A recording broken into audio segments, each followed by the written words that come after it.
Okay, ಇದೀಗಷ್ಟೇ ಬರ್ತಾ ಇರುವಂತಹ ಮಾಹಿತಿ. ಮಹಾಲಕ್ಷ್ಮಿ ಲೇಔಟ್ನ ಮತಗಟ್ಟೆ ಸಂಖ್ಯೆ 141ರಲ್ಲಿ ಮತದಾನವನ್ನ ಮಾಡಿದ್ದಾರೆ. ಆಸ್ಪತ್ರೆಗೆ ದಾಖಲಾಗಿದ್ರು. ಆಂಬ್ಯುಲೆನ್ಸ್ ನಲ್ಲಿ ಬಂದು ಮತದಾನವನ್ನ ಮಾಡಿದ್ದಾರೆ. ಕಾಂಗ್ರೆಸ್ನ MLC HM ರೇವಣ್ಣ ಅವರು ಬೆನ್ನೋವಿನ ಕಾರಣ ಆಸ್ಪತ್ರೆಗೆ ದಾಖಲಾಗಿದ್ರು. MLC HM ರೇವಣ್ಣ ಅವರು ಆಂಬ್ಯುಲೆನ್ಸ್ ನಲ್ಲೇ ಈಗ ಮತಗಟ್ಟೆಗೆ ಬಂದು ಮಹಾಲಕ್ಷ್ಮಿ ಲೇಔಟ್ನ ಮತಗಟ್ಟೆ ಸಂಖ್ಯೆ 141ರಲ್ಲಿ ಮತದಾನವನ್ನ ಮಾಡಿದ್ದಾರೆ ಅನ್ನೋದು ಸದ್ಯಕ್ಕೆ ಬರ್ತಾ ಇರುವಂತಹ ಈಗ ಮಾಹಿತಿ.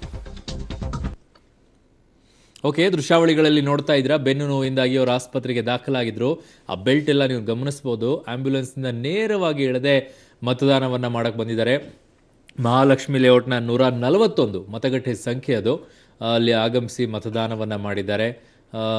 ಡಾಕ್ಟರ್ ಪರ್ಮಿಟ್ ಮಾಡಿರ್ತಾರೆ, ಎಕ್ಸಾಕ್ಟ್ ಇಷ್ಟೆದ್ದು ಹೋಗ್ಬೋದು, ಹಿಂಗೋಗಿ ವಾಪಸ್ ಇಲ್ಲ, ಇವರು ಸ್ವಲ್ಪ ಫೋರ್ಸ್ ಮಾಡಿರ್ತಾರೆ, ನಾನು ಹಾಕ್ಲೇಬೇಕು ಓಟ್ ಅಂತೇಳಿ.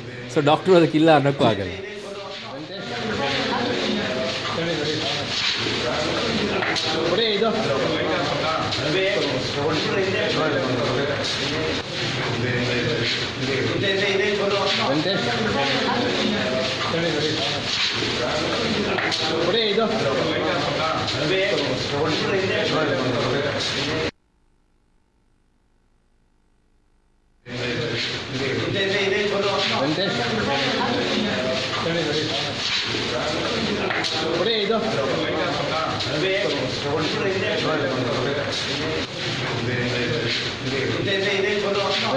ನಾನು ಇಷ್ಟೇ ಕೇಳ್ತಾ ಇರುವಂಥದ್ದು.